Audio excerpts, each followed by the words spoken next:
Well, it was the day after the convention. It was time to pack up and get ready to head home. But we weren't going to quite go home yet. We had one more stop on our trip out east, and that was to Horseshoe Curve. So we packed up our bags Sunday morning, started loading up the truck with our snacks and all the things we brought, checked out of the hotel, and drove the 3.5 hours to Horseshoe Curve.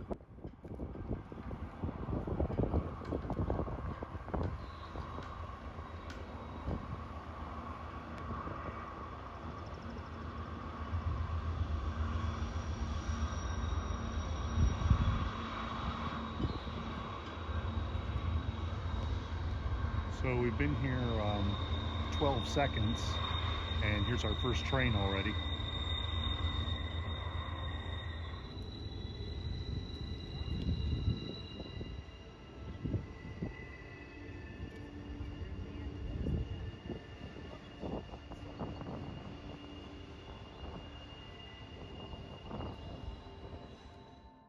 So, if you have never been to Horseshoe Curve, here's a few things that we learned as we planned our trip out east.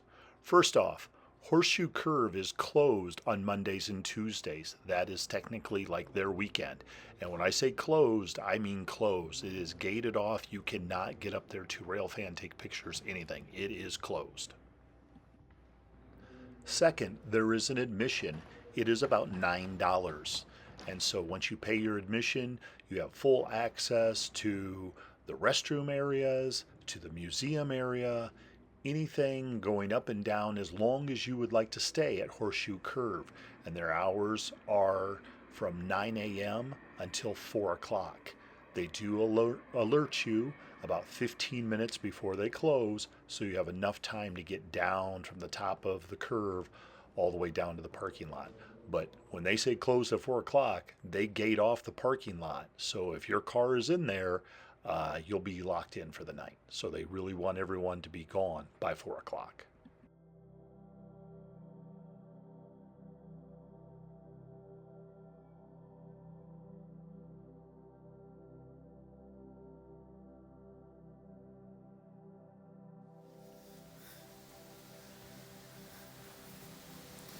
All right, time to walk all the way up to Horseshoe Curve. Let's do this. Now, the funicular railroad that goes up and down the hill, it has been closed for a number of years. The day we were there, they were working on it, and they have very high hopes that it will be back in service very soon. So I was able to catch it as a test run going up and down once or twice while we were there the day we visited Horseshoe Curve. So hopefully, anybody who's watching this, the time you go to Horseshoe Curve, hopefully it will be operational. So when we got to the top of the hill, had a picnic lunch, and thought, oh boy, trains will start rolling any minute. And literally, we sat for probably about 35 minutes and thought, wow, was the train we saw from the parking lot the only train we're going to see? But the longer we held on, our luck certainly changed, and there was plenty of trains for the rest of our time there until we closed the place down at 4 o'clock.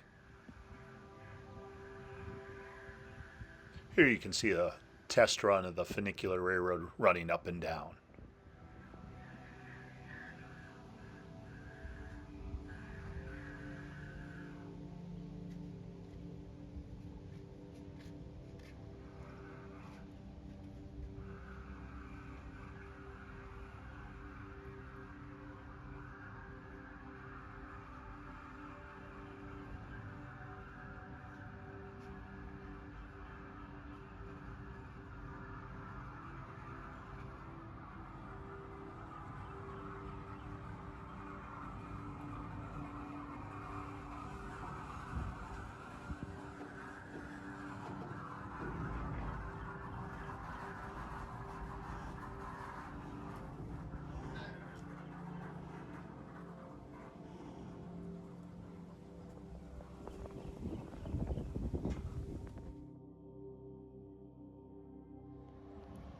We spent roughly 3.5 hours at Horseshoe Curve that day, and this is our second and soon third eastbound trains that we saw.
So while we were on the top of the curve, we had just about every kind of weather you could think of. We had some wind, and then we had some cloudiness, and it rained, and then we had a little bit of heat, and then the sun came out, and then it just got downright hot. And so we had just about everything except for some ice and snow. So if you're somebody that's familiar with Iowa, the weather didn't really affect us much because that's what we get in Iowa all the time. If you don't like the weather, just wait 5 minutes, it'll change.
Here's our fourth train of the day that we saw, another eastbound.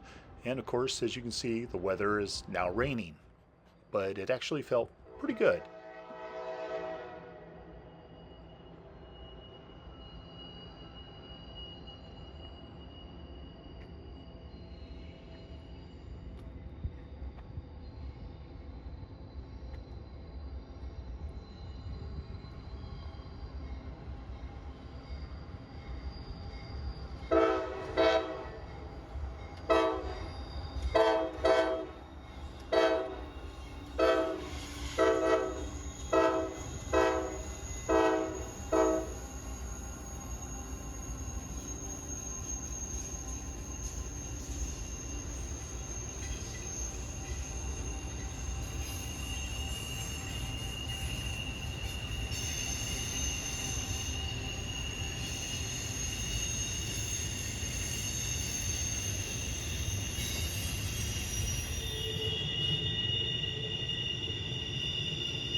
You? Yeah, just letting you know, energy management was running and it completely crapped out, disengaged itself while we're going up the mountain here.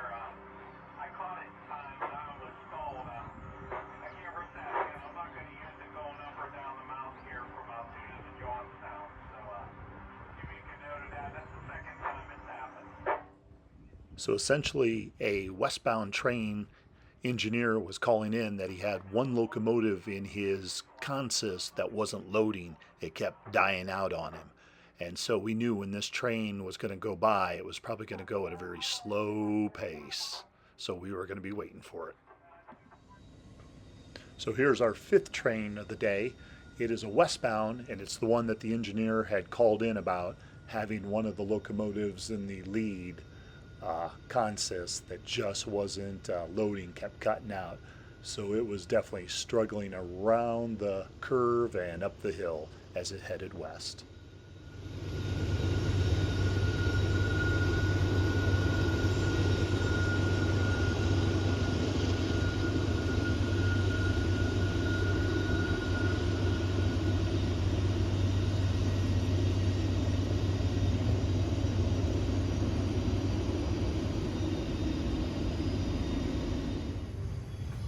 Here's our sixth train of the day, another eastbound. I went down to the restroom at the bottom of the hill and was making my way back up the hill when this one came by.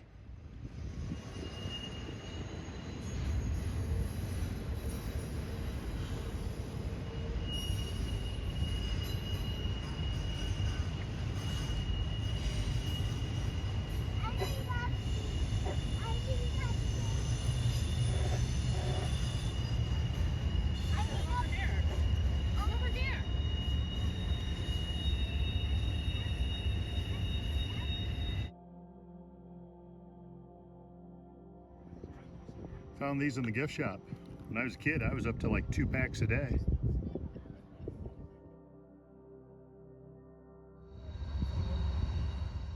Our seventh train of the day, another eastbound going by.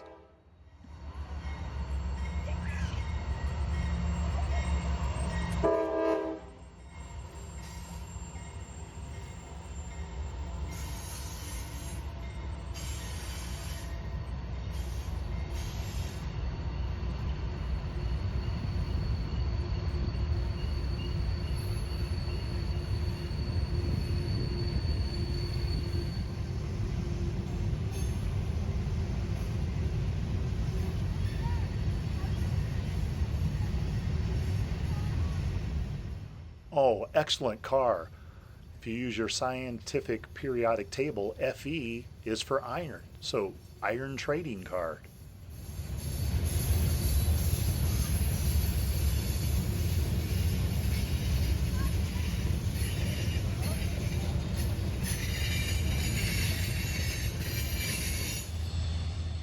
While we were at the top of the curve, we ran into Mike Zucker from Spring Creek Hobbies.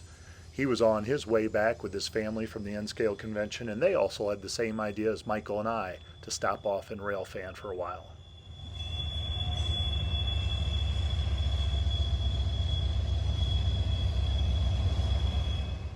And it might be kind of hard to see, but I thought it was really cool that in that helper unit set, there was an engineer that saluted these soldiers that happened to be at the top of the curve as the train went by. That was really neat.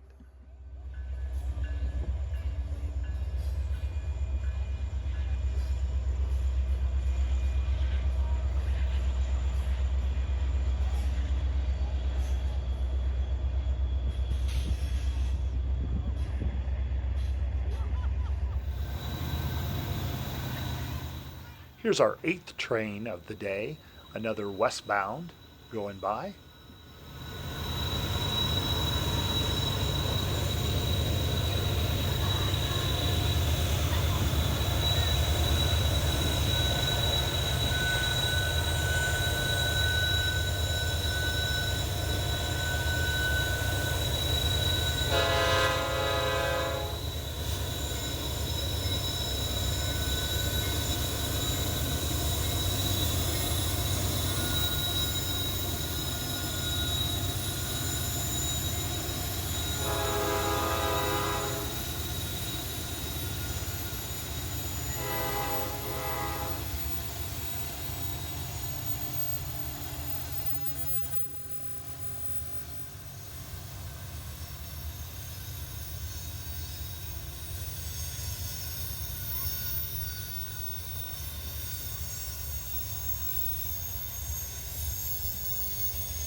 This was our 10th train of the day, another westbound.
Right there on the post is the virtual rail fan camera that's posted on the curve that you can watch from home on YouTube. Here's our 11th train of the day, an eastbound, just coming down the hill into the curve and then east towards Altoona. Air compressors.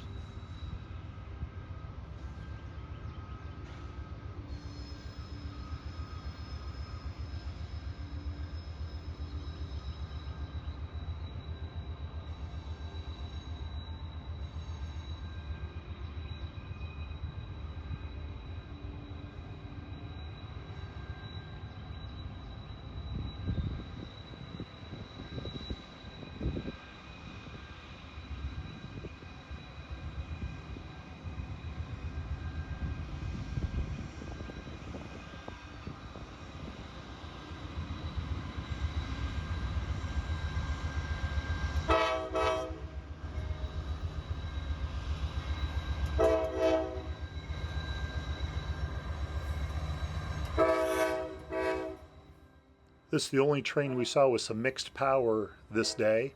Second unit is a bigger, newer Santa Fe locomotive.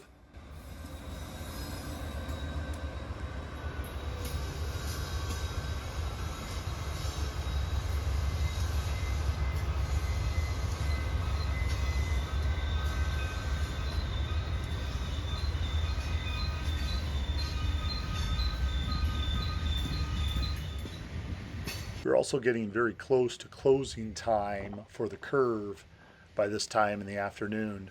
So a lot of people had already headed out, making their way down the steps, but Michael and I were going to stick it out to the last minute until we absolutely had to leave.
And for our 12th train that we saw for the day, It was a pair of helper units heading back west.